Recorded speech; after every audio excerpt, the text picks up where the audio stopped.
parce que le problème est ça que tant que comme le col a une doctrine, comme dans une façon de faire, tu vois. Et là, ça commence un peu à déranger, tu vois. Ça commence un peu à déranger. Tout le monde a qu'à dire l'église, hein. Tout le monde a mais aujourd'hui, les hommes de Dieu ont la rapproche, n'est-ce pas, non? Mais pas pour si nous sommes malades, on y a sur la personne parce que Bana King, Bana Dar es Salaam, Bana Poto, Bana Mokil Mobimba, Site Moko, Afrique Info avec Franck Stemai, Kiandankala, Twende. X-Bass, Marandura,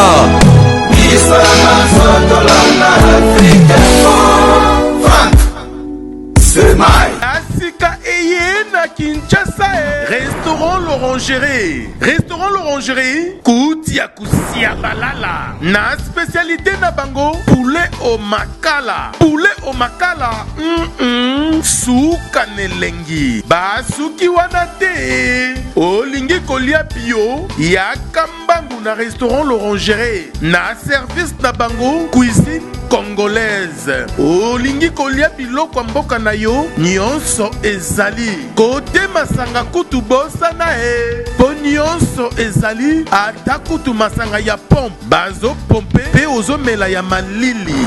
Otuninga adresse eza mosika te ya kaka na boulevard du 30 juin arrêt Vodacom mosika te na BCDC service ya kolobela te un personnel très qualifié et bango chaque samedi.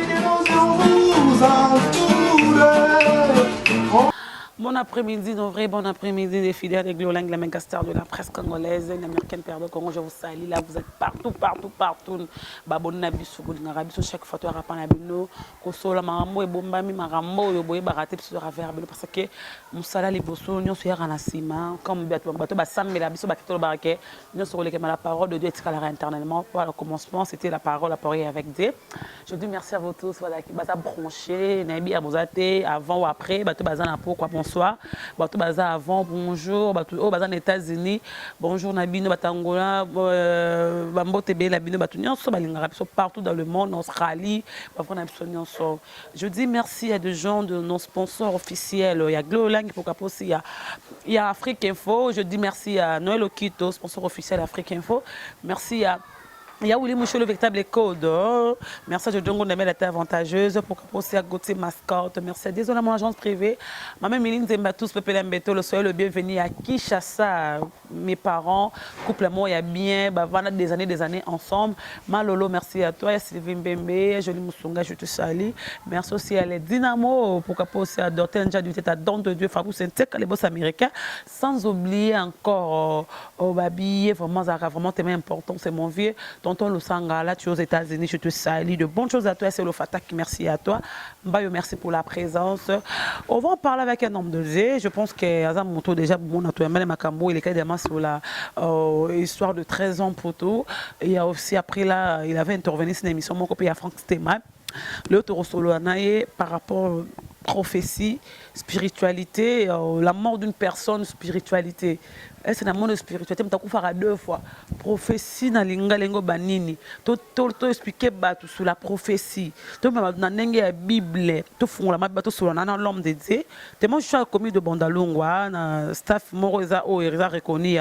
Il y a tonton, il y a vu un épisode Papa Sans Chéri, Roger Kinkani. Là, nous sommes dans Bandal, vraiment Bandal Bisengo. Tout baby Bandal Bisengo. Je pense qu'on va se retrouver là. Nous sommes vraiment. Si mais il est avec moi, je non, c'est là à fond la caméra. À mon le pasteur qui je suis avec lui, c'est l'homme de Dieu, Thomas Motolanzambe. Ton solo est vraiment sur la prophétie. On va en parler plusieurs choses. Ça peut kamato, font la spiritualité, bato bazar la bonzambe. Bon la mamaro loba pour tous on a besoin vraiment to sunga peuple de Dieu. To sunga bana nzamba zo bunga ma trop ba prophétie. Nzambe papa sakola. Abiso ba ke papa te to sango malamu ya Bible papa sakola papa pesa nga prophétie nzamba lobini. Mutarotu na musala nzamba lobini. C'est comme si on a professeur en mathématiques 1 plus 1 ça la combien qu'on répondre l'homme de Dieu papa nzamba lobini siko pona ngai nzambe fa loba nini pour mutaloba kabote ka lobi mbala maka il est avec moi bonjour Thomas Nzambe. Ouais, Bonjour, Gloria Olangi. Boni. Ouais, ça va par la grâce de Dieu. Avant de commencer, un mois de jour, on a chrétien. Autour de l'Ingaranzambe, Bananzambo Baza, Elike déjà Silibango, Bananzambo Lelo, Baza Makona Katolibanda, n'a pas vrai chrétien, un mois de jour, on a pas. Non, le problème c'est qu'il y a là pour le vrai chrétien, et là on a le barak qui va persévérer, parce que la Bible dit c'est seulement ceux qui vont persévérer jusqu'à la fin seront sauvés. Mais pour ceux-là, si va s'écarter dans Zéla et Nzambe, la Bible même dit aussi qu'il est le Dieu qui ramène ceux-là qui se sont écartés de lui. C'est-à-dire, Lilo Banzambe le bien, revenez à moi, je reviendrai à vous. Si tu te reconnais quelque part que Nasina Longogi Nanzela et Nzambe, Nanzela émission on a Gloria Olangi, Dieu te donne l'occasion de revenir à lui parce qu'il est prêt Yako Yambayo. Donc je pense que c'est ça. Je pense que c'est ça. Premièrement, pasteur, tout sur la mort spirituelle. Tout le monde a comme mort spirituelle. Dans mon monde, tu as baké monta kufana azana bo mo iglo langa otama déjà kufana spiritualité. Linga kolobani mort spirituelle.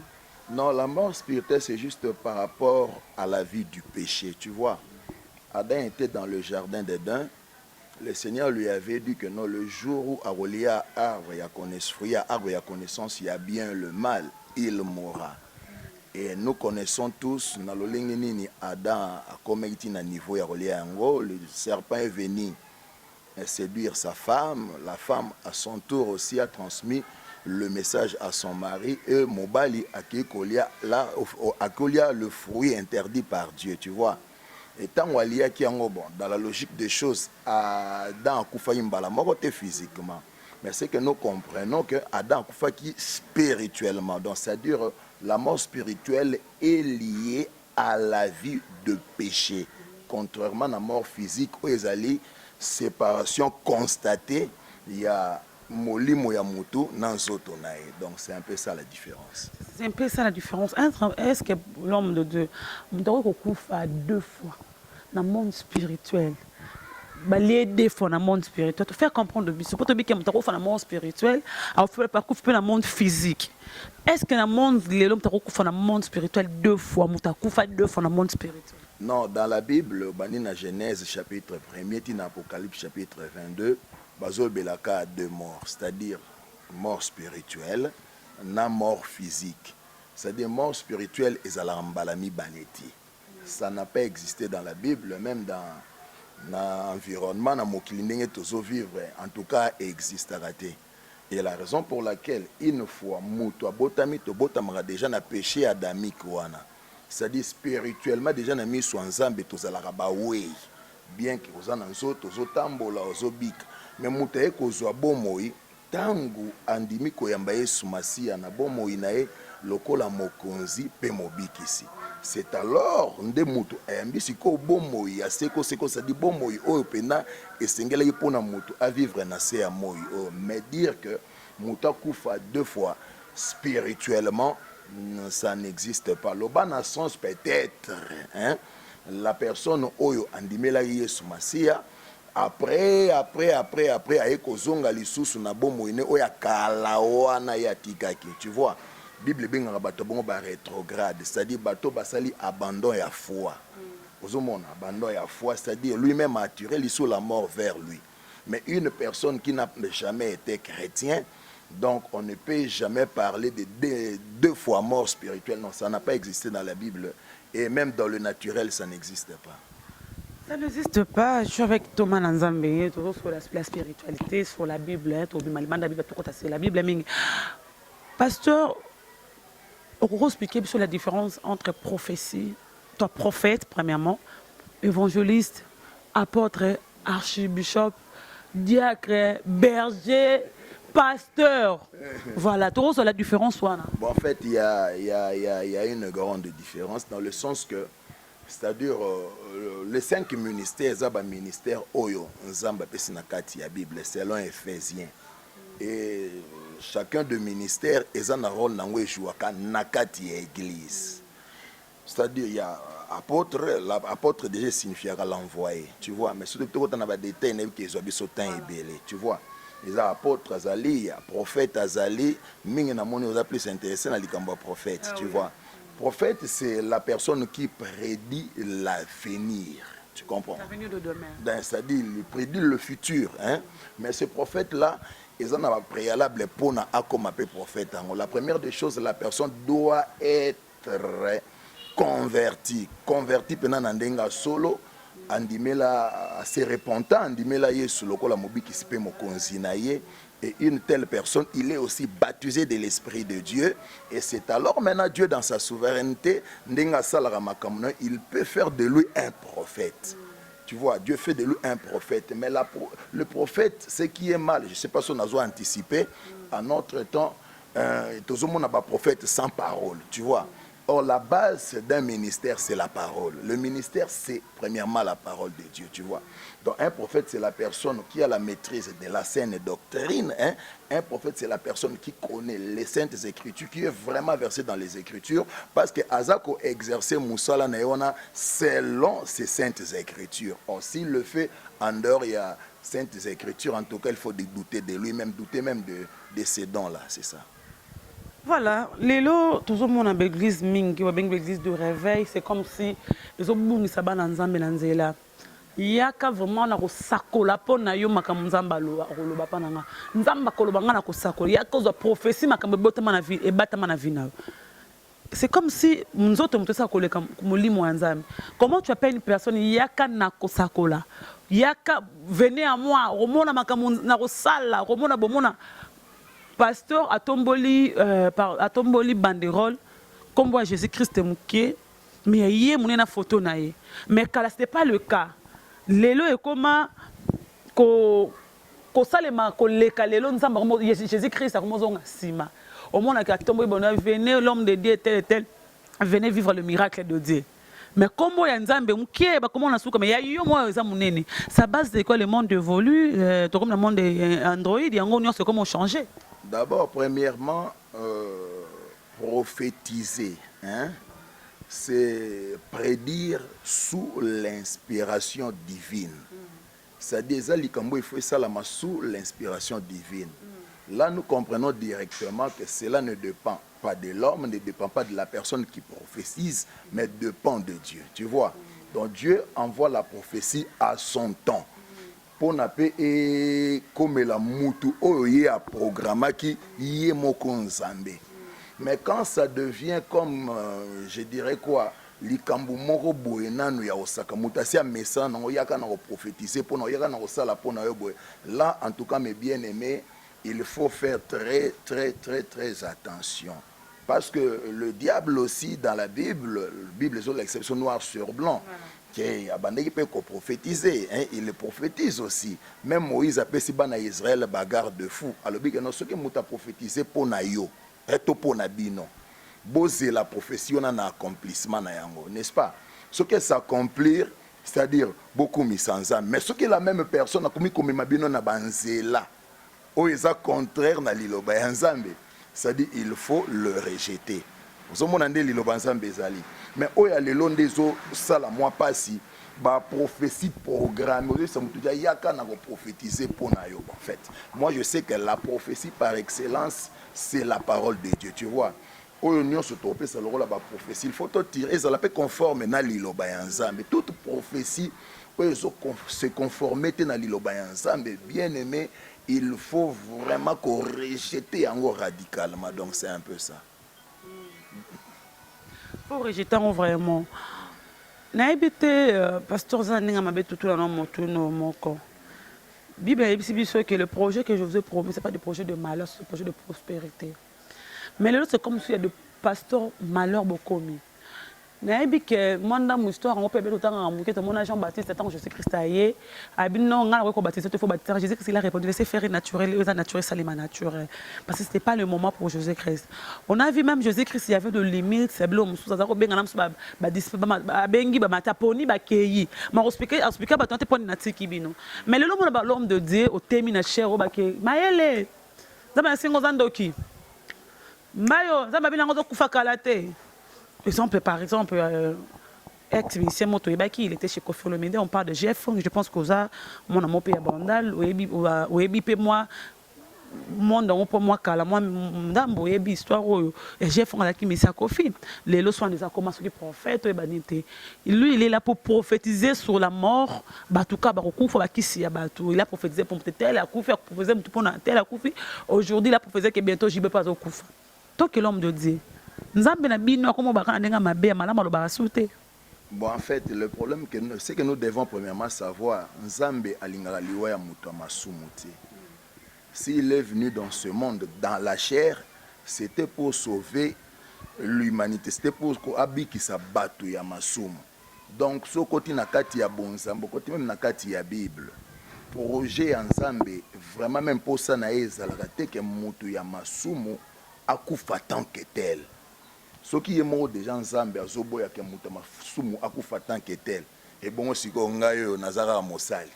Je ne peux pas les souhaiter, mais sauf que la Bible lobina biso examiner les prophéties, hein. Bozwa oyeza malamu, hein, oyeza mabe, bo rejeter yango. Là c'est Dieu. Ça dit Nzambe même na makambo ya prophétie apesi biso bagarre de fou. Prophétie yé yozwa ya malamu. Mais yamabe tche yango libanda. Moi une chose est vraie, ce qui n'a ébi que moutouna za moupagan ou soit moutouna tambola mabe, il est comment eza musala nanga na apporter les liloba ya Nzambe pour abika. Pour Nzamba za na posa pa bika. Comme autrefois. Ngape na sala yi moutoua mabe comme autrefois. Ngape na sala yi makambo mabe sepeli sa Nzambe te. Mais Dieu s'est disposé, à cause de son amour, à utiliser pe mutuwa memelenga la bonne parole. Oyo na yambaki yango na ngolo Nzambe esali kena koma mona na Nzambe esali ke lelo nazala mosali Nzambe ndenge naza yango lelo. Donc je ne crois pas que na bonzambe selon la Bible toujours Nzamba ko souhaiter liwa ya mutu. Au contraire, pour ça Nzambe ezake mutu masumu abongola mutema ayebaye pe ekozala fête munene na lola ndenge Bible lobi na biso yango. Donc c'est un peu ça. Et ça fait munene na lola un homme tu passes à la télé kangi bat bandoki bat bakufa tu parles des histoires morts sur la vie mutu na kufa nza momo ke ya menanga makila batu ye kunandoki est-ce que Bible esi biso boko sambusa batu papa to maman ya famille moko na TV monde entier ozalanda yango ko beta solo ya mabe sur la vie d'une personne. Bon en fait nga personnellement na ebi que un homme de Dieu est porteur de la vie, tu vois. Un homme de Dieu, c'est la personne qui apportera la paix ici qu'ezate. Un homme de Dieu, bisika esengo ezate. Mais si le Seigneur peut-être apprécie un message concernant une sœur, la meilleure des choses, la procédure, c'est d'approcher la personne, de lui parler, tu vois. Moi, je pense que ce qui est l'honnête exemple, une prophétie à Liwaneti Yambayo, exemple, hein. Non, pour ce n'est pas Yambayo, non, c'est Liloba Nzambe, tu vois. Mbayo tala et Zalamala, Moussoko et Baginzambe, de Oye Banzambe. Donc je pense que nous allons d'abord animer na souci wana. Parce que même moi je ne peux pas souhaiter liwa ya mutu ya masumu. Au contraire, quand mutu a Ibinzambe, soka kufi na eto ebi que non akena elike ya kosekwa un jour a kozalani na kati ya kembo ya Nzambe pour na libéra. Donc là ce n'est pas un problème. Mais pour na mutu yo Yuebi kaza muta masumu asala rabo je ne sais pas quoi. En tout cas tant qu'un homme de Dieu, il faut toujours porteur de la vie. Zala mutu yo komemele sango. Pourquoi Bible a la bonne nouvelle? C'est la bonne nouvelle du royaume, tu vois. Nous avons mêlé en po yabika. Nous avons mêlé en po kombo na ye ezalape na livre ya bomoi. Parmi ba kombo ya ba santu nyonso ezali. Je pense que un homme de Dieu oyo azo qui na démarche wana bon. Bon en fait lui-même sait pourquoi il le fait, il a ses raisons à lui. Mais moi, je me limite à la Bible. La Bible peut signer Moussala ya quoi apporter la vie et non la mort, c'est ça.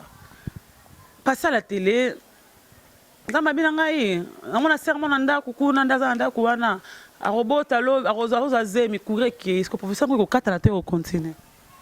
Bon, Dieu est capable d'agir de la sorte. Dans la télé, Dieu t'ouvre les yeux. Mon soeur, moi peut-être n'a limité, n'a lemba je ne sais où. Au PCA prophétie, tu comprends? On ne peut pas limiter Dieu, Dieu peut le faire. Mais ce que le problème est que tant que comme une doctrine, comme dans une façon de faire, tu vois. Et là, ça commence un peu à déranger, tu vois, ça commence un peu à déranger. Tout le monde a une église, hein. Au monde, on a vie à ma bé, à vie à ma bé. Mais aujourd'hui, les hommes de Dieu ont la rapproche à Moutoua n'est-ce pas, non? Mais la prophétie, nous sommes malades, et on tomber sur la personne parce que que Moutoua n'a pas ça quelque chose. Contrairement à ce que la penda. La raison pour laquelle il faut place où on a pu biso basali ensemble tout et banano ko meka un peu ko kanisa mingi. Pour les prophétie peut-être bandeko ba libanda bazomona ba bayebi ba réalité tout ça on a Kinshasa AAT. C'est-à-dire dérapage et ça vraiment kokole ça la pena pas si mingi na motema. La raison pour laquelle au monde que libosu ala qui soit le bien atala mosali ensemble n'est-ce pas? Mais aujourd'hui tu vois donc c'est sous-bien mais ce qu'on se reconnaître que ça nous yosa dans le vrai hein na banzi otungisa parce qu'il faut pas oublier ce qui faux dollar ezalelo parce que vrai dollar est quelque part tu vois donc ce qui ba faux baza parce que ba vrai baza là qui même na mokili mobimba basali ensemble solo baza basali ensemble pe ya mabe bazali donc c'est un peu ça. C'est un peu ça. Comment un homme de Dieu il peut se comporter devant bateau? Sans exemple, quand il va finir là,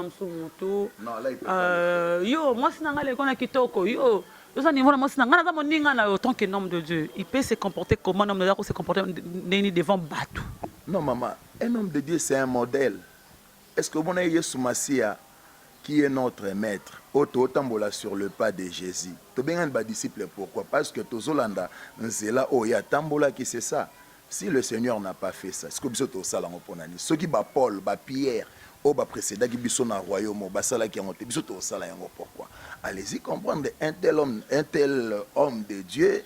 Donc selon les Écritures, il a des problèmes. Tu vois, Bible goûte le biso qui bat betio le boko nini. Babeto mbatana litama oyo pesa mosu. Cela signifie quoi? Tolemba kolimbi sati. Un homme de Dieu ne peut pas se permettre d'injurier quelqu'un. Un homme de Dieu n'a pas maloba magela maloba ya ngolu, la maloba ya ko pambola, la maloba ya ko kangola, la maloba ya ko pesa ba directive pour vina bango et que de mala mutina mokolo ya enlèvement. C'est ça un homme de Dieu. C'est un homme de Dieu. En parlant maintenant dans le monde de c'est comme si on a un chuma, boya konzi malokwa, gimole kabaki po, abusé gloire. On a besoin de sanza maki, on a libumunangayo. Mais pour la sanza, on fait un pasteur, sauf pasteur moi le couteau mon encore c'est ba kao awa. C'est comme si ba comme ko ba katier oh, c'est comme moi que katier zo banga musala nzambe. Le c'est comme si on pesé bino ba mon suba niveau on peut bokenda pas bongo simbaki si boko perana bango obenge c'est gloire to lukanga sa premier boya peso prophétie yo nango le royaume ezaki nango tanango papa katia mona pembe yo nango ko bimilo ko étiquette pas devant moto oyi masika makamne utaki. Ma sœur Gloria Olangi, tu sais na otolo bango siko soki faux dollar ezali lelo c'est parce que vrai dollar et bandaka déjà coexister. Je pense que les faux dollars te précédent que vrai dollar et bandaki après ba mo sala auto benga na Kinshasa babiko, tu comprends un peu? C'est-à-dire, ceux qui le frère Azolo Banandeng, on a peut-être, il y a un bateau, Bayaka Kolukae. Nga personnellement, na Luka Yesu, hein, mais na Lukaka Motuya Lolenge Wanate, tu vois. Et non, c'est l'ensemble était par défi. Que na ya pour na prouver Motu. Non. Makamonzambe et ça la marabongo te. Ceux qui a ebike Azolo Babongo, ceux qui a yebike et ça la makabongo na ba oyo, bazumi benga basali ensemble, mais baza basali ensemble te, bakenda koluka bango basala na bango makambo. En tout cas, rôle nangeza non est une émission au pesinga opportunité, ya koloba na basali ensemble wana oyo bokenda ki pa ya bato lolenge wana vraiment royaume ensemble porte zana nous ouverte. Dans le bateau, on a deux biens, revenez à moi et je reviendrai à vous. Parce que je ne crois pas que Basali ensemble, on a Babanda qui bongo. Nandibite que Babanda il paye bien. Basali il paye bien, Balé pour tamboula na Obanga ensemble. Mais à un certain moment, pour na goût à grandeur, pour na osala neti nani, pour na kolanda landa, peut-être va se retrouver dans Makambo. Mais il y a encore du temps. Ce qui n'en est là, il y a une émission, il faut se ressaisir pour bazonga penza dans zela nza menenge longo bani vraiment nzamba kozolo kumu pesa la malamu pona bango c'est ça. Nzamba kozolo kumu zande mo pour ba o bazaba chrétien. De katier ya lelo bazo pensa qu'après 10 ans comme pasteur. C'est par rapport que pas faisait rapport na bino kacha moni likamo pe roxa pe église de pas à bikoli bato parce que ba mo prophétiser le roi pas na bino. Vous utilisez même monde moko ka nzambe yango to le satan pe apé sara mo pe prophétie. Na bisio y a un esprit o bande ko ba makambo likolo ya Paul. Moi je suis en ndé ba mambo solo mais alaki animé na esprit ya Python. Tu vois. Et là ici quand tu so mosali anza bon en fait muto alobi na yo il faut vraiment omipesa na non. Moi je pense qu'un véritable homme de Dieu a orienté Kabatou vers Yété, mais orienté Kabatou vers Jésus-Christ, orienté Kabatou Nalilo Bayanzambe. Mais ce qu'on dit un homme de Dieu, Azako orienté Batou vers Yé, en tout cas, je te dis la vérité, peut-être la célébrité, Baye, Bamona, Ekalobake et tout. Mais Nzambe na kati azate parce qu'un véritable homme de Dieu ala kisera mutu nzela Nzambe to moni même même Pierre na guérison mutu ala liboso à temple lobinin c'est que je te les donne au nom de Jésus tala lève-toi et quoi et marche, tu comprends un peu. Abi c'est que moi je te les donne. Donc il avait qui? Il avait Jésus en lui. Et tant que Batoubaye va comment questionner quelle était sa réponse? Abi zangati. Tu comprends un peu. Mais Esaïe Soumassia, oh Boba Inekolusu, oh Nzamba, c'est Ndé Asali Bikamwa. Tu comprends? C'est ça un homme de Dieu. Il n'oriente pas les gens vers lui. Mais contrairement à Bisso Lelo, Tokomo Luka, célébrité, dans le canal internet, mon asali émission, mon pona saturé, pena, batou vers moi. Non, là c'est pas correct, maman. Tozon Lilo, batou la Kisabatunzela et Nzambe. Véritable homme, n'a coupé ce exemple, moi, va être excusé, dans Zolo Bamwambango. Il y a Yesu Masia. Tel que Yesu, asali ba miracle ya ndenge na ndenge na kati ya Bible. Mais le jour où il fallait battre cahier, il a fallu signe moko ezala pour ba reconnaître. Et tu peux imaginer ça. Yesu à son temps, il pouvait être un homme très populaire parce qu'il opérait des miracles, il a ressuscité des morts, il a habitué le pain et le poisson. Mais pour Jida Tekaya qui s'abattu, on a que notre Esaïe, il fallait qu'il y ait un signe. C'est pareil, c'est que tu trahis le Fils de l'homme. Vous comprenez? Cela signifie que nous comprenons que Jésus, malgré nous, mais on est toujours dans l'ombre. On est attiré célébrité vers Yété. La raison pour laquelle le roman a rendre gloire à Tata. Il est aussi pareil pour nous. Tous ils se rendent Jésus, célébrité Jésus, pas nous. Il y a un moyen de communication comme ça message mais en réalité zangate ezande Yesu Masie sengeli batu balanda c'est ça ngana mutu mama Gloria na kotambola pe na beti libako Bible pe lobi yango la Bible reconnaît que na kotambola pe na beti libako tu vois ce que yo kangama na mutu wa kobeta libako boendeni kangama na Yesu oyo Bible lobi atikalaki atako sala lisumu mokote il est resté obéissant jusqu'à sa mort à la croix. Mais ma belle est là, tout comme neti ba vedette, un homme de Dieu vedette, un homme de Dieu célèbre, un homme de Dieu donc je sais pas. Na mon frère Mokaya il est venu se plaindre chez moi. Ah papa, na fouti pena billet, na outi poto. Alléluia. Ah nzambe za pasi. Néo Luka homme de Dieu na sali un mois na Kinshasa mais na moniete. Mais bureau na yango. Est-ce que vous comprenez? Donc pour nous barrière. Et je dis à cet homme de Dieu là, ça sert à rien. Ndeko wana kutana déjà na Yesu Masia wa utaipotasi azu solution pe ya bien. Oyo pende uti na lola asi azongi na epoto, il n'a plus de problème. Donc c'est un peu ça. Il n'a plus de problème. Pasteur moi sanga bika soki ka sabobi ke yo Jésus que Jésus te na cher até ya tikino te ya Jésus na bino to nzamba kitate. Nani asalinga mosali? Na selinga mosali esa yeti na selinga mosali ko yambanga lobinga mosali ya Nzambe esa ye batu nyoso Thomas esa Yesu ne peut pas dire comprendre que non muto bongo déjà non Yesu azane kutute donc dans soupe sango Yesu ezala raté au monde un véritable serviteur de Dieu parle de Jésus-Christ. Paul le coup le biga notala abi moi je prêche Jésus-Christ crucifié. Il n'a pas parlé de lui, il a parlé de Jésus. On voit. Il rentrait même dans la Genèse, à côté de Deutéronome, à côté de Lévite, pour alobela Yesu à son temps. Un homme de Dieu qui dit que non, Donc allez-y comprendre que Moutabon déjà dans Nzambe écoute boyo kanisa na ngwata mukiete. Donc il faut même pas les suivre. Paul Koutake plus loin Moutabon ko pesa ya tambota loboko ti. Ngate Paul.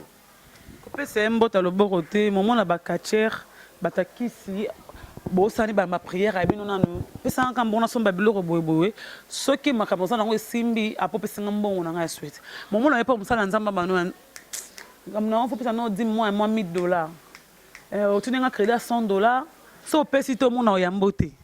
Au yamboté, il faut avoir un pasteur, il faut faire une offrande, il y a contact avec un homme de Dieu. Après, la prière, au foot, il est sous. Bible, c'est pour ça maman bon. Mon frère, ma soeur, soki yo ke na resika moko basenga kombongo na soi-disant mosali ya Nzambe pona yamba yo kokende lisuta mosali ya Nzambe lokuta. Kokende lisusu te. Nana maloba mibale na koyebiso te kokende lisusu te aza mosali ya Nzambe lokuta. Po biso basali ya Nzambe mosala Nzambe apesi biso eza ya koteya sango malamu. Makabo oyo naza na yango apesi nga te mpo na ngai, apesi nga te mpo na famille na ngai, apesi ngai yango mpo na église, apesi ngai yango mpo na bato. Donc kolo ya bamakabo oyo toza nango e azali. Et nous devons aussi bien aimer savoir une chose, la Bible dit, chacun de nous rendra compte à Dieu pour na misala na ezala ya mabe to ya malamu. Oya ebi kazana ba pratique wana c'est vraiment une opportunité oyo et pesa belinga pe na poisa nandeko gloria olangi na yebiso ndeko na ngai, il est temps pour toi de revenir au Seigneur, de revenir dans la parole de Dieu bien-aimé. Babisoyo, on ne le fait pas, babilo qu'on va pratiquer. Est-ce que ça va pas pambola? Ça va pambola à sa manière. On ne force pas les choses, bien-aimés. Nzambe ya Bible a pambolaka. Botika kobimisi la biso, c'est Dieu tout-puissant créateur. Lokola nzambe moko ya mandian. Nzambe moko salaka kala lemba na ye non. Le nôtre est le même hier, aujourd'hui et azo salati lelo. Mais toi ko présenter te lokola nzamba nsala. Faut kutana, il faut pese na mbongo. Avant que non, il faut lire. Non. Dans toute la Bible, Dieu n'a pas été présenté comme ça. La prière est comment différent? $1000 exemple. Bata $1000 baleka. Au Tcheloboro, c'est comme bata $10 au lexi on est belé. Il bora moké moké. Bata $10 aux humains. Nzambe pambola yo. Nzambe mona famille na yo. Nzambe c'est comme bata $10 au timika mutu akeye. La différence c'est comment ba prière. Si tel est le kanenge yo lobi, liloba ya ensemble le but sortait du milieu de bima na église abo bima. Bima. Allez, c'est bima mbala mo. Nzamba bo se meka ba bijou là. So bijou ngola tu na ero ciment pone kende wapi. Te pone kende wapi. Voiture eza milieu mabe ma pasteur otambola ngo yemo. Non, tu ne so pone kende wapi. Eza musala nzambe c'est lelo. Non. Ça se passe pas comme ça. Il faut ba ekola lilo ba maman. Nzambe na biso nzamba solo tala. Il faut topé sans nzambe valeur na oyazana yango. Topé c'est le kumuna yazana yango, tu vois. Si une personne te pousse à ça, allez-y comprendre qu'il est dans le faux. Il est dans le faux.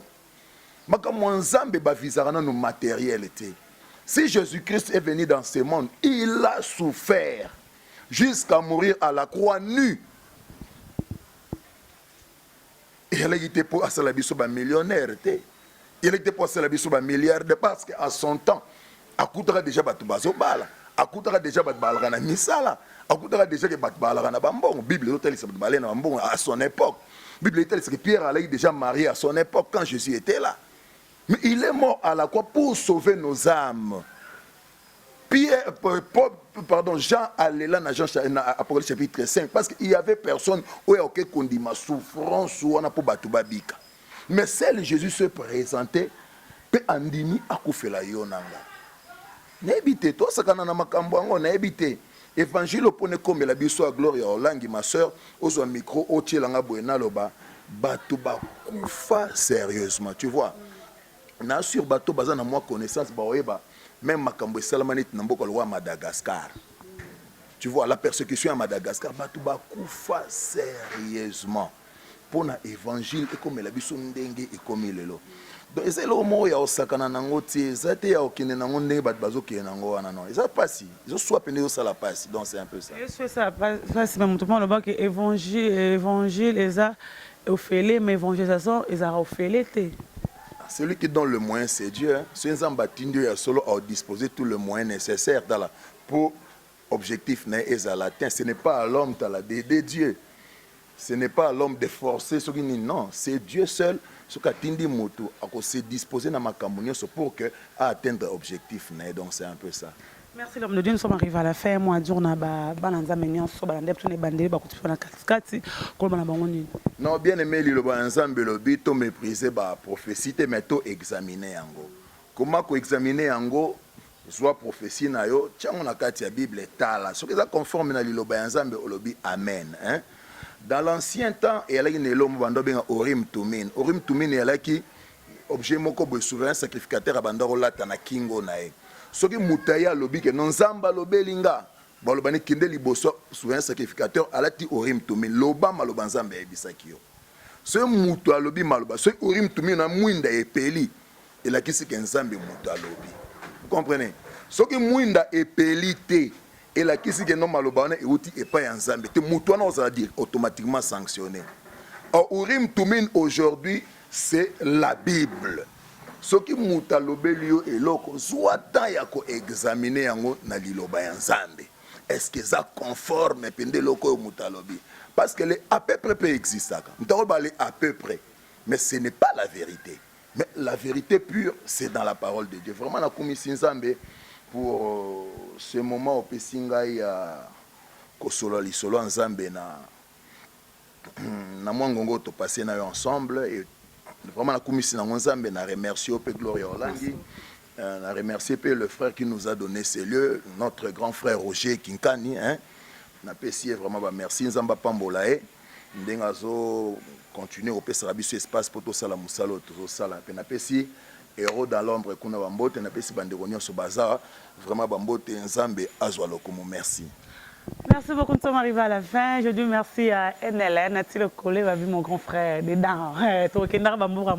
Merci à Célo Fata Kimbayo, merci Nayo. La caméra il passe à la dédicace, ça va? Merci beaucoup à Maëlle, merci beaucoup à Yaouli Moucheni, Gotu Mascotte, merci à toi. Jojo Ngonda, je te salue. Maman Méline Zembatous, Pépélé, sois le bienvenu à Kinshasa. Yale Dynamo, merci à toi. Fabrice Nteka, le boss américain, je te salue. Célo Fata, merci à toi aussi. Pour Capo aussi à désolé à mon agent privé, merci aussi à l'authentité à Don 2D. Nolo Kito, sponsor officiel et Afrique Info. Merci à Tonton Lusaka, là tu es aux États-Unis, je te salue. Merci aussi à le boss Jack Sobanoka, il y a des décabons, je te salue. À tout le monde Rabiso, au bas s'abonner toujours en Afrique Info pour rapport aussi la page dans l'anglais, l'américain mais le toroté m'a porté comme vraiment dans souka. Merci beaucoup. Je pense que l'homme de Dieu a expliqué biso sur ma prophétie, mon truc j'ai fongal baka. Je pense que tu as une réponse tout ça à fond. La prophétie, ministère, il y a Molina, des fois on ne sait pas. C'est à vous maintenant de juger par vos commentaires. Appelez-nous sur le mot branché là, les mots de Franck Stéma et de Glolangui. Écrivez-nous sur Messenger, WhatsApp, Viber, Imo pour sur ma page officielle. Bon, vous avez la réponse. On se retrouve prochainement. Bye bye.